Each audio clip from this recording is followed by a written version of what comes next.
Hey, I'm gonna try something different with this video. I've been trying to write a script for this Bloodborne video and I just can't do it. Everything I write about this game just doesn't feel right, and I get the sense that I won't be able to do the game justice if I try and script it out and plan it. Especially next to all like the amazing review, retrospective, and deep dive videos that have been done by hundreds if not thousands of people at this point.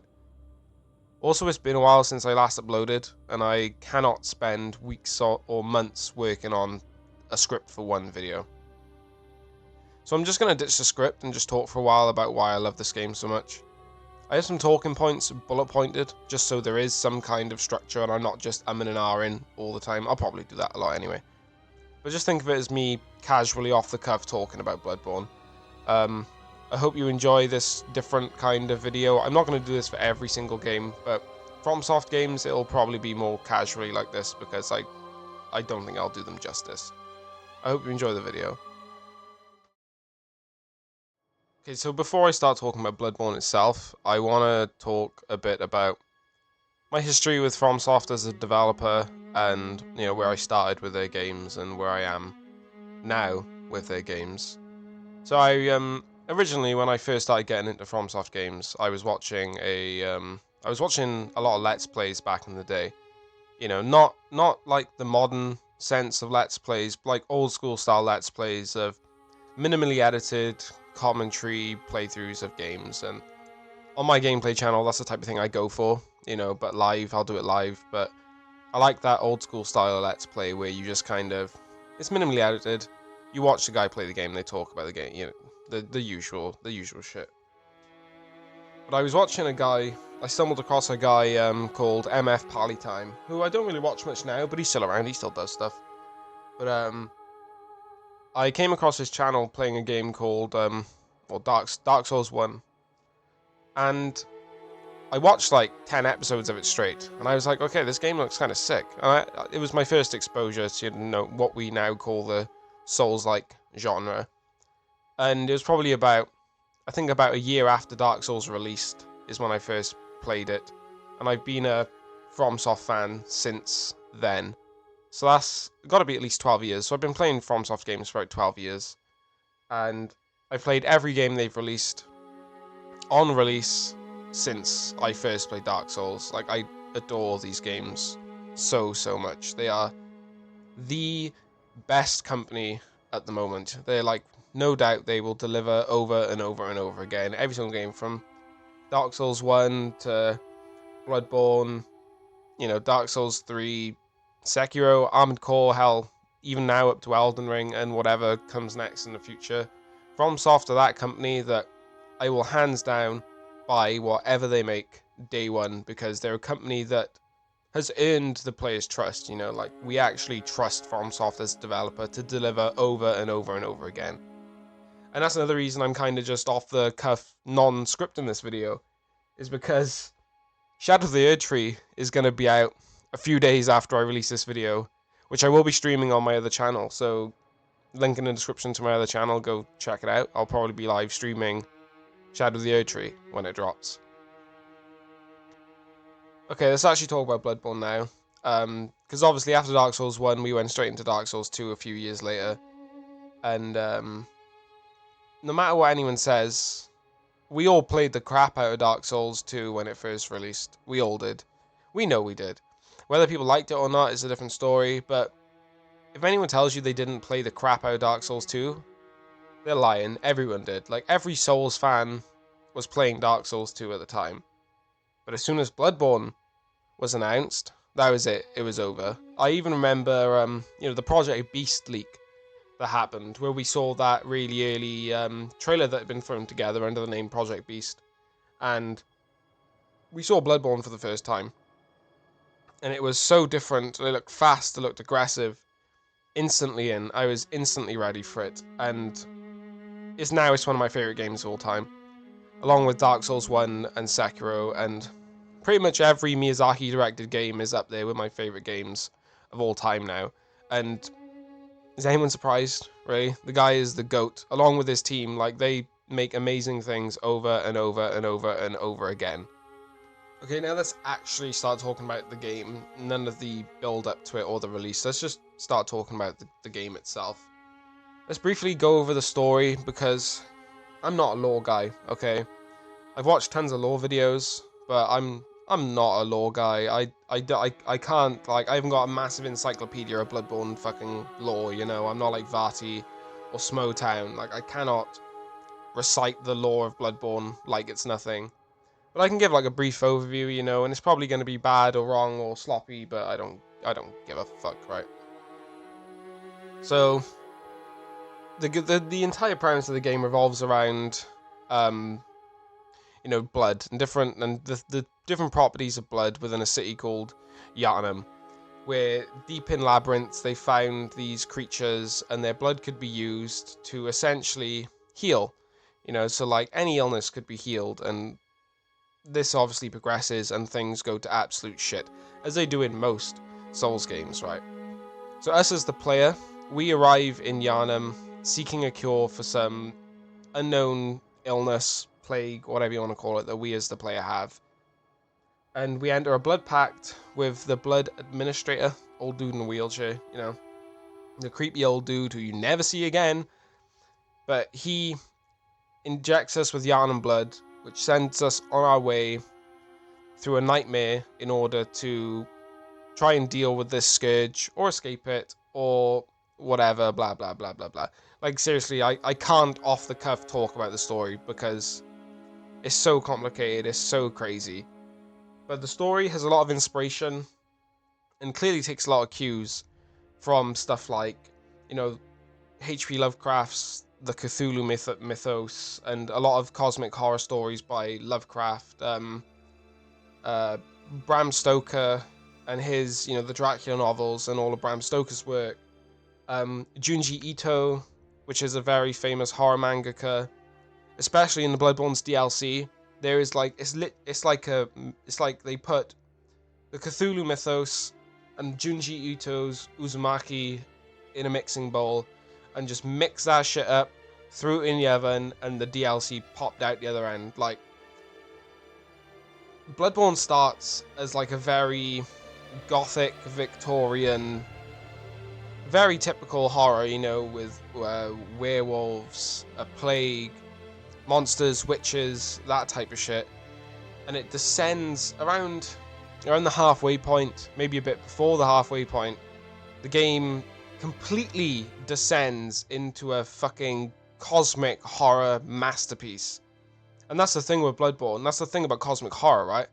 The whole premise of cosmic horror is fear of the unknown and things you don't understand and can't see. And Bloodborne completely embodies that principle.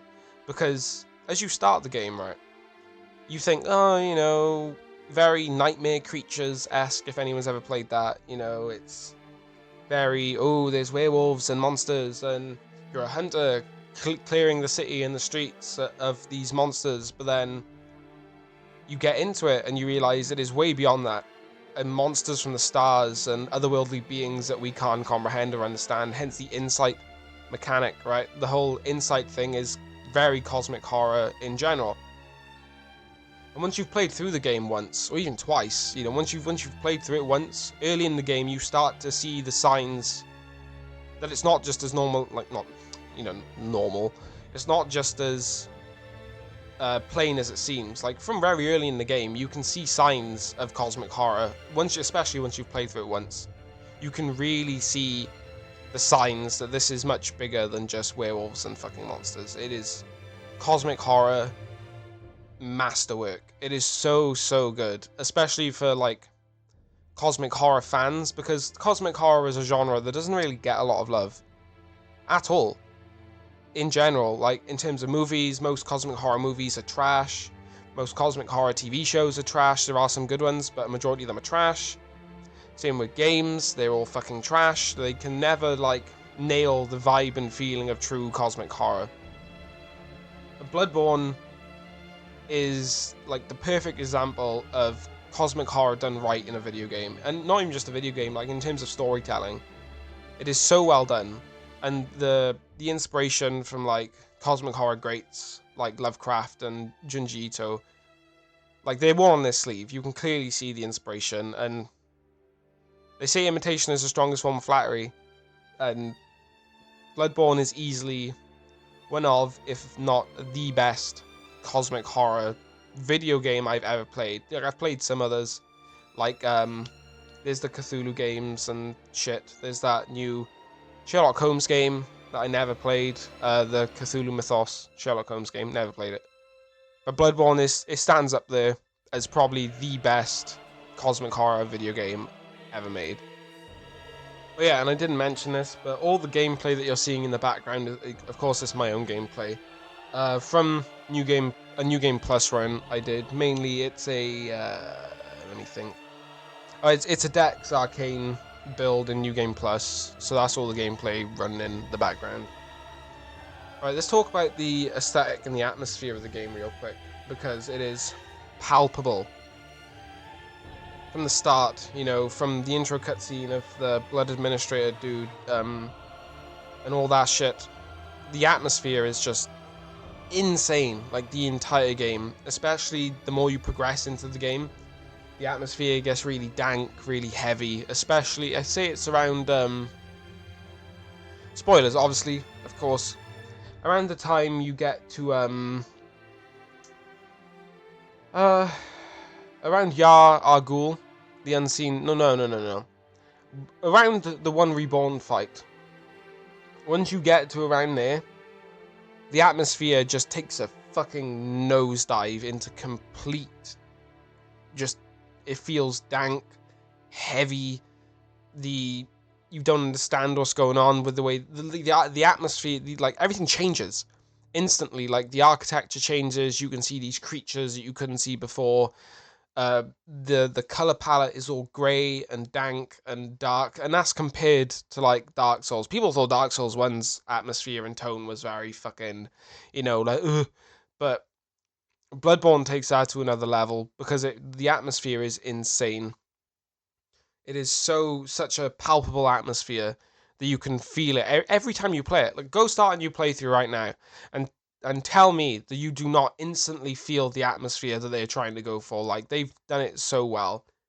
And also the aesthetic, and like the way things look. Obviously, it's very Victorian, very, like, Romanian, with stuff you would see in, like, say, you know, Van Helsing movies or Bram Stoker's Dracula. Like, it's very Victorian, very, like, Romanian, very gothic, very, like, Victorian-esque gothic architecture. And of course it fits the setting. It's like a mix of, say, Victorian era London and Romania mashed together. And that's not taken into consideration, you know, the surrounding areas. That's just Yharnam. That's not taken into consideration, you know, the Forbidden Woods, the Chalice dungeons, which are older. Like, it feels almost medieval when you're in the Chalice dungeons. Going to what's it called? My brain. You know, Castle Kinehurst, which feels medieval to a sense, you know? Like, oh, and that's excluding the Fish and Hamlet. You know, all that stuff creates for surprisingly really aesthetic, and really unique aesthetic and atmosphere. And I think, see, this is the problem with unscripted videos, bro. Like, I don't know what to say half the time, but I'm just riffing. Like, just go with it. Let's just go with it. And, like, mixing the aesthetic and the atmosphere together is one of the biggest things about this game. Like, especially if you're a horror buff, like I said, cosmic horror fan, any type of horror, you can really get sunk in to Bloodborne. You could literally spend hours just walking around. You could clear out all the enemies in an area and just walk around taking in everything. You could really do that and just really get into it and notice tiny little details. Like, my friend pointed out to me that in the Chalice dungeons, the statues have stitches around their forehead where they've had surgery done. Like, I never knew that. And he was like, oh yeah, they have stitches around their forehead. I was like, no, they don't. So I used the monocure and looked, and I'm like, holy shit, they do. They have stitches around their forehead, and you wouldn't even notice that. They went through the effort of putting in that tiny little detail when most people would just walk by it and not even think to look at it. And that says something. And do this in every FromSoft game, by the way. Like, look for tiny, tiny little details, and you will find the tiniest details, important details, in like that you would just miss otherwise. Like, it's insane, it's crazy. Okay, let's go into the level design. I was going to talk about the world and level design together, but I kind of just did that when I was talking about the aesthetic and the atmosphere of the game. I was kind of riffing about the world, right? But obviously the world focuses on Yharnam and the surrounding areas of Yharnam. It's not just Yharnam, it's like the Yharnam, the surrounding areas of Yharnam, underneath Yharnam, and then in the past of Yharnam, but all in like a nightmarish hellscape type of sense, right? So I'm not going to talk about the world anymore because I kind of just started doing that in a minute ago. But I'm going to talk about the level design now, and this is something that became a From Software signature, starting with Demon Souls, but it really like settled into its own groove in Dark Souls 1, I feel, with like that interconnected labyrinthian style of map design, which they kind of lost really with Dark Souls 2 and 3. Like Dark Souls 2 was like, oh yeah, you can fuck off in each direction, but there's not really any interconnectivity. There's like singular paths in different directions, right? But there is a lot of them in Dark Souls 2. In Dark Souls 3, again, same thing. It was very like linear paths in directions, but with a bit more of that interconnected level design. With Bloodborne, I feel like there is a lot of like labyrinthian style interconnectedness in the world, but it's not linear, but there is distinct paths to follow, right? There is a distinct path to follow in Bloodborne, and it's like it's not hard to miss, right? Well, maybe I'm saying that because I've played it so much, but it's not hard to miss. But it still retains that, maybe with not as many shortcuts, but it still has a very labyrinthian level design, which I do like, especially going into I think this really shines in Bloodborne in the Chalice dungeons. And this is something like, I don't have any footage of the Chalice dungeons because I wasn't recording, and I was doing a lot of dungeon delving with a friend of mine in co-op, and we were doing a lot of the Chalice dungeon stuff. But Chalice dungeons, I think, really embody FromSoft level design in a sense. I know they're randomly generated, but you get a sense of, tight corridors, shortcuts here, there, and everywhere.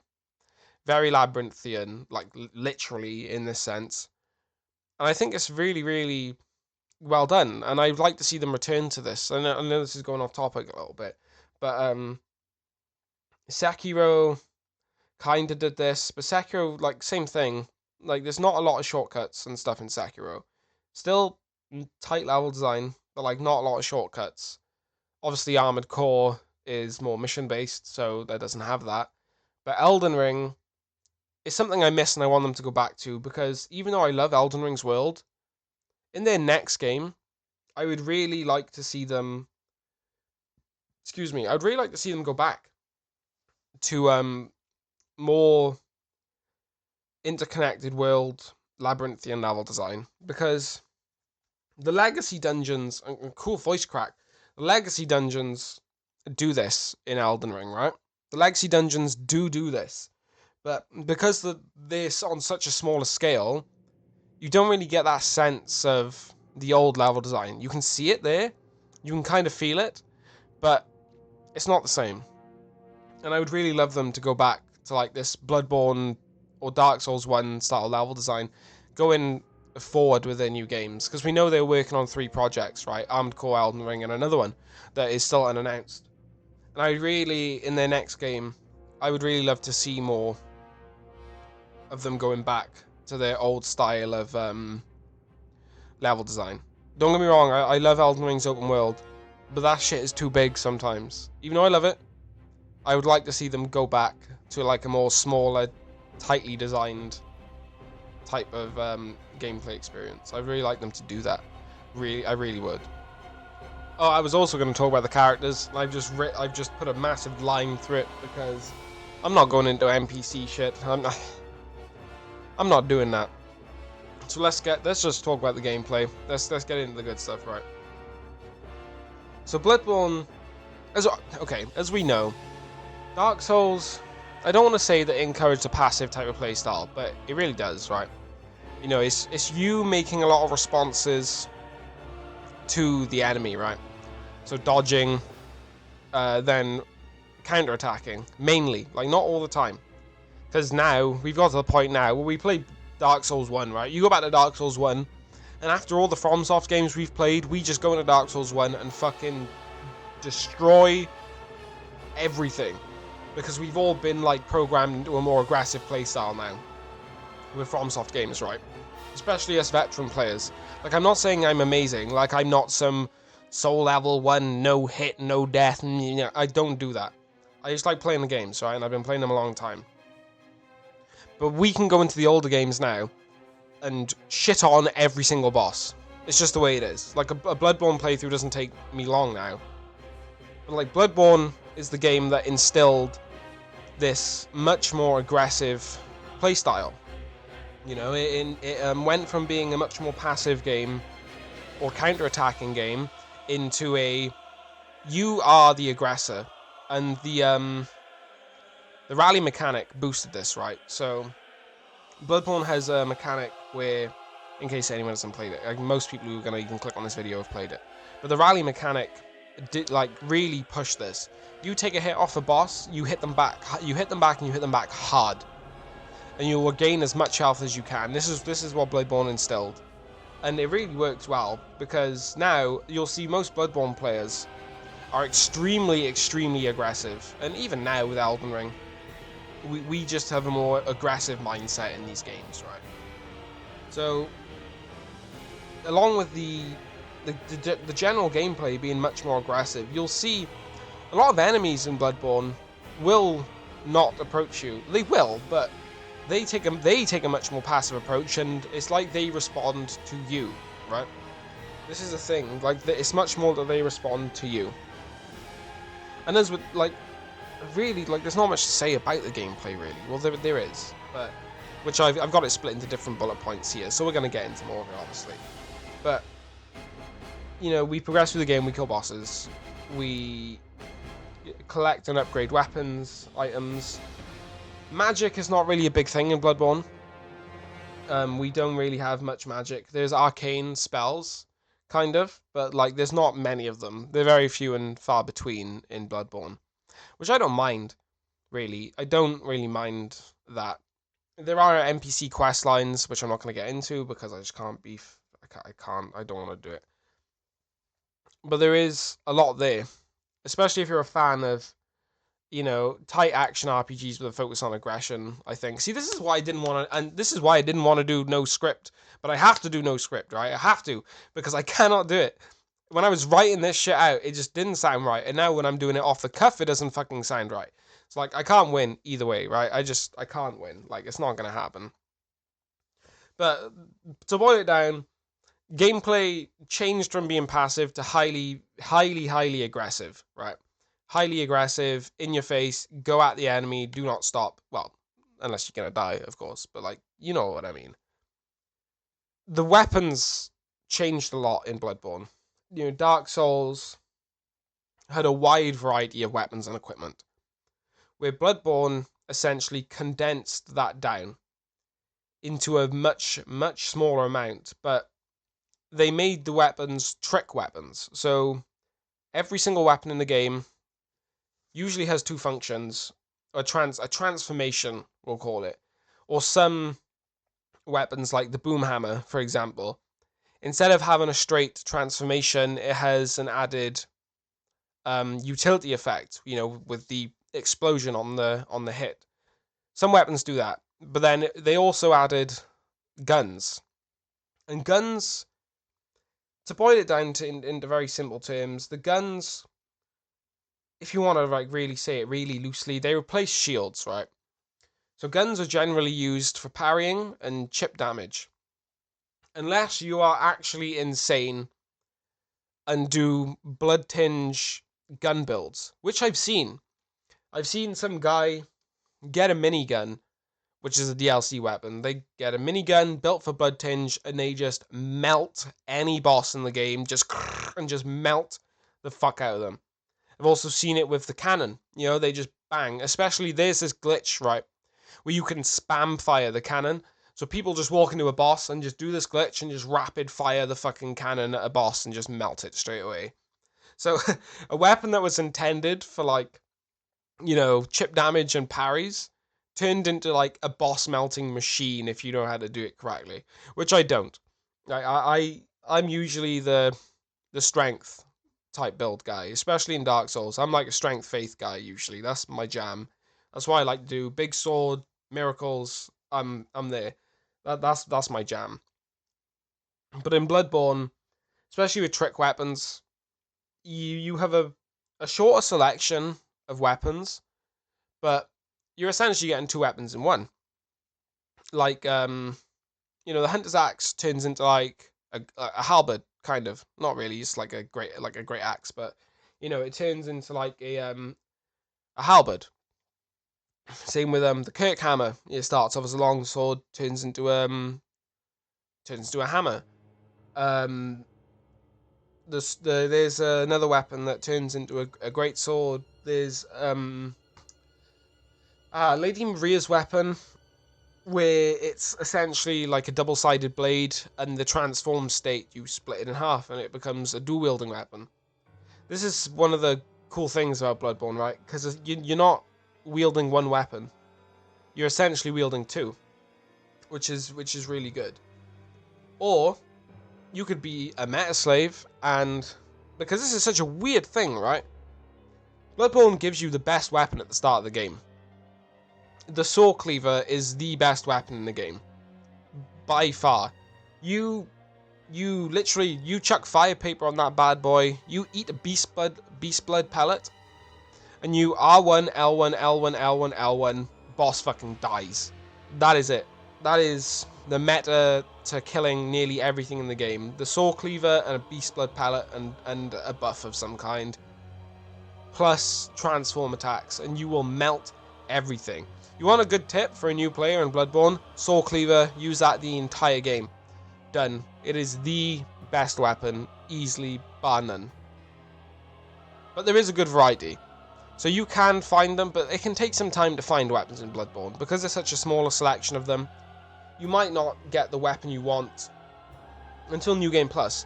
Like the character that you're seeing on screen right now, depending on the footage that's playing right now, I'll either be using Lady Maria's weapon, or the burial blade, which is like a scythe, right? And the only reason I got that in my first playthrough was because I got my friend, who's a Chalice Dungeon nerd, I got him to take me into the Chalice Dungeons so I could get the burial blade in my first playthrough, which is possible. You can get higher, like, late game weapons early in the game, you just need to be able to know which chalice they're in. So that's how I got the burial blade for my first playthrough. But that's handy though, because we're going to Chalice Dungeons a little bit later, but the fact that you can get a weapon you want early if you know how to do it is really good, and that's thanks to the, you know, the random nature of the Chalice Dungeons. But literally, do not be afraid to stick with the Sword Cleaver, especially if you're playing it for the first time. Bash my mic. Especially if you're playing for the first time, right? Because it is by far the best weapon in the game, but it's also one of the worst. Not worst. It's also one of the most boring weapons in the game. Like, there are so many cool weapons in the game that you should really, like, you know, try different things, because it's really worth it, especially with how well designed each weapon is. Okay, let's talk about the bosses. Bloodborne has some of my favorite bosses in the whole genre, and also some of my least favorites in the genre. Like, let's talk about some of my favorite ones first. Martyr Ligarius, great optional boss. Ludwig the Holy Blade, awesome boss. Orphan of Kos, brutally challenging, punishing boss, but amazing. Really enjoy that boss. And also something about Orphan of Kos, right? He is brutally challenging, but extremely fair. Whereas contrast that with, say, Melania in Elden Ring, where Melania is a bullshit fight, and I don't give a shit. I will stand by that. I will die on that hill.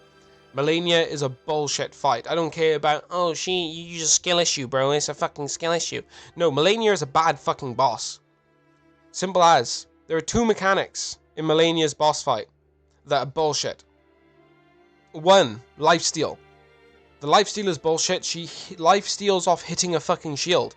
It's bullshit. It's absolute trash. And 1-hit kill mechanics. No. I do not like it. Waterfowl Dance is 1.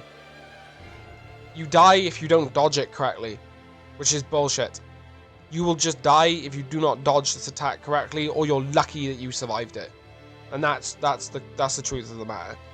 Phase 2 is full of bullshit attacks. Like, it really is. I think Melania's a bullshit boss. Like, she's cool and all, the fight's cool. Cool spectacle, but the fight is bullshit. Okay, back to Bloodborne. Murgo's Wet Nurse, another cool boss. Mikolash, a trolley gimmick boss that I really like. Moon Presence is cool. Gehrman, Father Gascoigne, Abritas, Daughter of the Cosmos. Some of the Chalice Dungeon exclusive bosses are pretty cool, which I like the fact that they were willing to hide so much content in like optional stuff. You know, even though like Chalice Dungeons should be considered not optional because they're that good, right? But then there are also some bosses that I fucking hate. Like, I really dislike Bloodstarved Beast is one that I hate. I don't like fighting Bloodstarved Beast. Yes, probably a skill issue. I don't like fighting Bloodstarved Beast. Rom, Vacuous Spider. I hate mob fights in these games. Like, I don't like it when there's a boss and tons of mobs around. I don't like it. And most people say, well, just clear the spiders, bro. Like, I don't like it. Do not like it. Shadows of Yharnam aren't too bad, even though they're a gank boss, you know, 3 bosses, 3 common enemies that are a boss. Like, I don't like it. Dark Beast Pearl, I hate that guy so much. The Amygdala boss, don't like it. One Reborn, bro. Oh my god. One Reborn is insufferable to fight. But also, there's one more I'm forgetting about. I can feel it. No, I can't remember what it is. I can't remember. But I hate it a lot. No, it's gone. It's gone out. Look, joys of unscripted videos, right? I literally just cannot remember what it is. But, oh! I remember. Yharnam the Thumerian Queen at the end of the Chalice Dungeons. My brother in Christ. Going through all those Chalice Dungeons to fight her was not worth it. No way in hell. Like, her fight is not worth it whatsoever. Like, the boss was really bad. Like, trash. Did not like it. Especially going through all of those chalices, right? To find, like, this optional boss hidden behind all these dungeons, and it's a queen who spams you with blood projectiles. Nah, it was really, really, really bad. But in general, Bloodborne has a lot of great bosses, but then also some really bad ones. Oh, Martyr Algarius, did I mention Martyr Algarius? I think I did. I love unscripted videos. Like, I can't not talk about the music in this game, right? Some of the boss themes in this game are absolutely insane. Like, especially, I mentioned it before, Ludwig, the Holy Blade. Like, his boss theme is so good. Living Failures is another one. Like, their boss theme is so good. Like, it is unreal good. Like, I cannot even fathom it. Like, it's so good. And considering it's kind of a throwaway boss, right? Living Failures is kind of like a meh, it's like a whatever boss, right? But the music is really fucking good. But not even just boss music. That's like just not even boss music in general. The Hunter's Dream theme is really, really, really good. Like, that's probably the song I'm gonna have playing throughout this video is the Hunter's Dream music.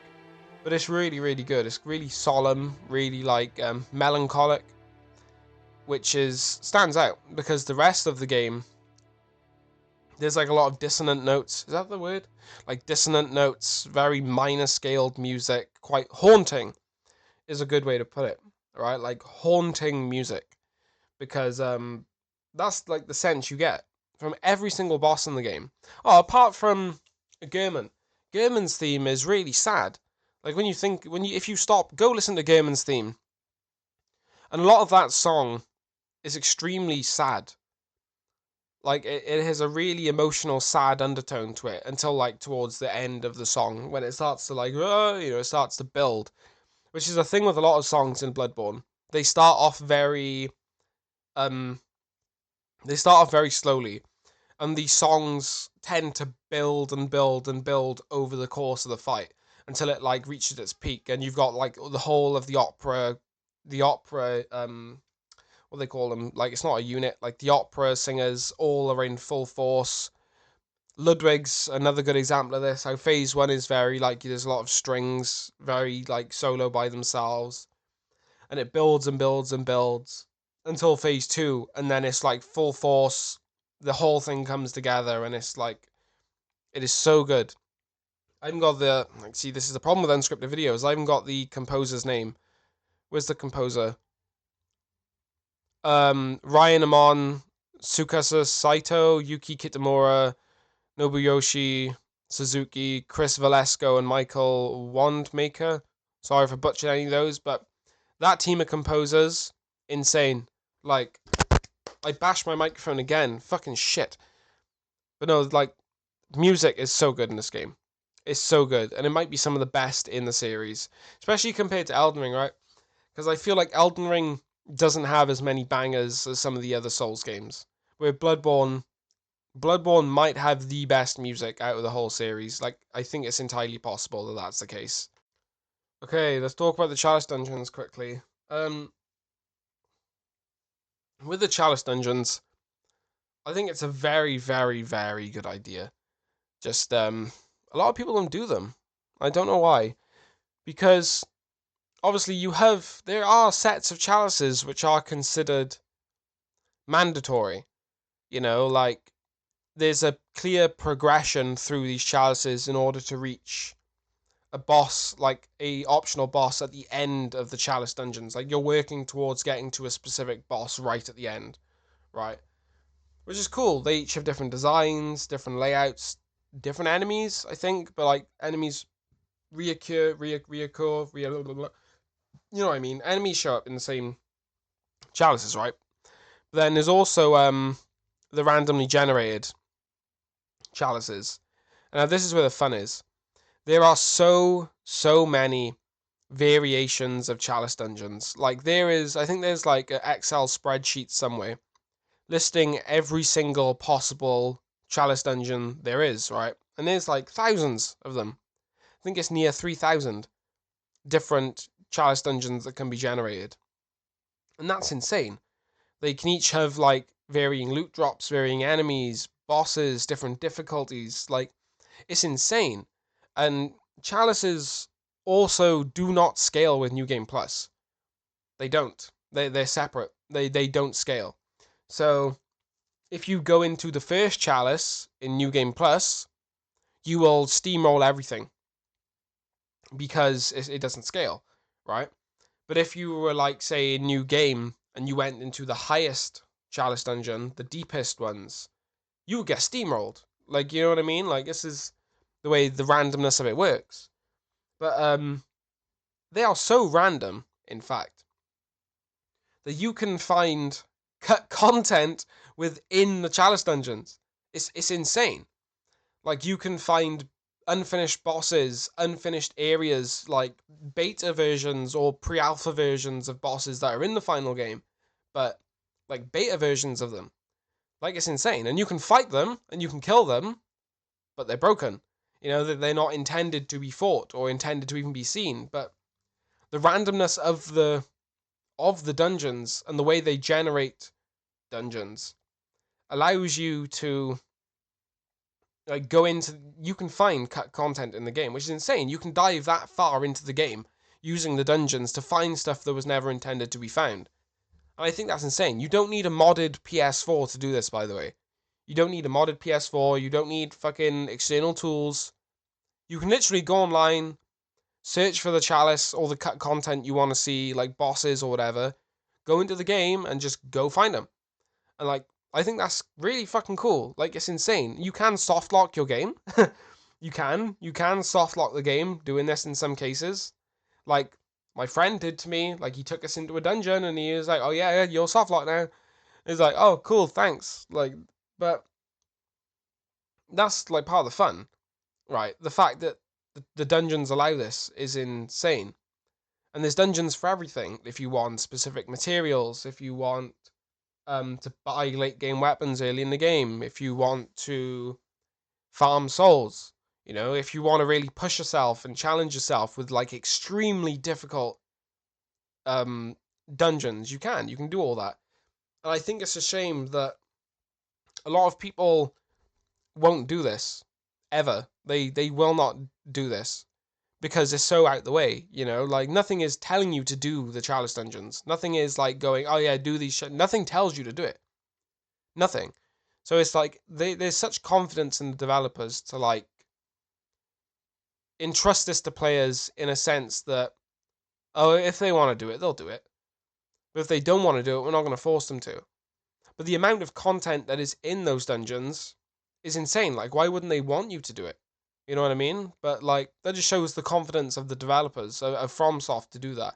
And they've shown it in other games, right? In Elden Ring, there's so much content that is hidden away in obscure places, and they just confident to just put it out of the way. They just don't care.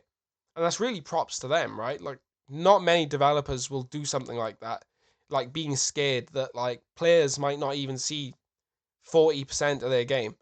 You know what I mean? Like, it's crazy. And I really think if you're watching this video and you've actually stuck through this rambling this long, do yourself a favor and do the chalice dungeons, because it is some of the most fulfilling and enjoyable content in Bloodborne, especially with some of the level designs. Like, it's wild. It is so good. I really highly recommend doing the dungeons. Do them in co-op as well, because that'll make it even more fun, right? Yeah, give it a go. Okay, let's finally talk about the last point, which is the game's length and replayability, right? If you're planning on doing just one playthrough of Bloodborne, and it's your first playthrough, I'd say between 15 and 30 hours, right? Maybe, like, that's at a push, I think. Because I think Bloodborne is, honestly, I think it's FromSoft's shortest game. Maybe. Like, I have a feeling it is, personally anyway. But, the game's real replayability comes from its New Game Plus cycles, like with every single FromSoft game. Like, the New Game Plus cycles add a lot of replayability into it. But then also going back to what I said before, a couple of minutes ago, about the chalice dungeons, you can get easily over 100 hours or more. Well, I have hundreds of hours in Bloodborne at this point, from multiple playthroughs, multiple builds, New Game Plus cycles, co-op runs, chalice dungeon runs, chalice dungeon exploring. Like, this game, if you're willing to like go into it and really experience everything, and like you love the game, you could get hundreds and hundreds of hours out of this game.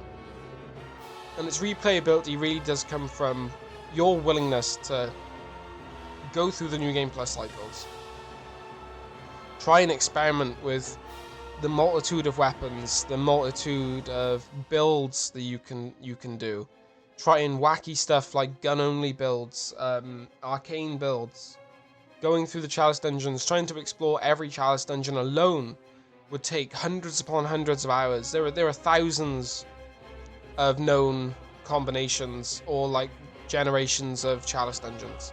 So like, this game, it really depends. If you one playthrough, yeah, you're not going to get much replayability out of the game. But if you fall in love with this game, you could be playing it for years and years and years. Just like I have. Like, I've been playing this game 2 or 3 times a year for the past almost 10 years at this point.